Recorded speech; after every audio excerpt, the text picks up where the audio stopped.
నందమూరి బాలకృష్ణ, బోయపాటి శ్రీను కాంబినేషన్లో తెరకెక్కిన అఖండ 2 రిలీజ్ వాయిదా పడిన సంగతి తెలిసిందే. సినిమా విడుదల కాకపోవడంతో బాలయ్య అభిమానులు తీవ్ర నిరాశకు గురయ్యారు. ఈ చిత్రం విడుదలకు కొన్ని గంటల ముందు ఊహించని అడ్డంకి ఎదురైంది. సాంకేతిక అంశాలే కారణమని ప్రచారం జరిగినప్పటికీ దీని వెనుక ఒక పాత ఆర్థిక వివాదం ఉన్నట్లు స్పష్టమవుతోంది.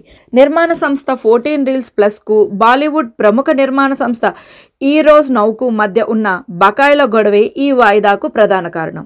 గతంలో 14 రీల్స్ ఎంటర్టైన్మెంట్స్ బ్యానర్పై నిర్మాత రామ్ ఆచంట, గోపి ఆచంట నిర్మించిన 1, నేనొక్కడినే, ఆగడు చిత్రాలకు ఈరోజ్ నౌ సంస్థ ఆర్థిక భాగస్వామిగా వ్యవహరించింది.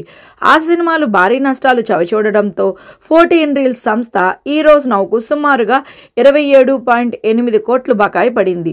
ఈ వివాదాన్ని పరిష్కరించకుండానే నిర్మాతలు 14 రీల్స్ ప్లస్ అనే కొత్త బ్యానర్పై సినిమాలు నిర్మిస్తున్నారు. దీంతో తమ బకాయిల కోసం ఈరోజ్ నౌ సంస్థ మద్రాస్ కోర్టును ఆశ్రయించింది.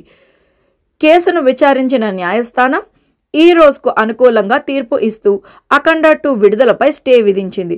కోర్టు ఆదేశాలతో భారత్తో పాటు ఓవర్సీస్లోనూ కొన్ని షోస్ రద్దు చేశారు. ఇప్పటికే టికెట్లు బుక్ చేసుకున్న ప్రేక్షకులకు డబ్బు తిరిగి చెల్లిస్తున్నారు. ఈ అనూహ్య పరిణామంతో నందమూరి అభిమానుల్లో ఆందోళన నెలకొంది. మరి మీలో ఎంతమంది అఖండ 2 మూవీ కోసం ఆసక్తిగా ఎదురు చూశారో కమెంట్ సెక్షన్లో కమెంట్ చేసేసేయండి.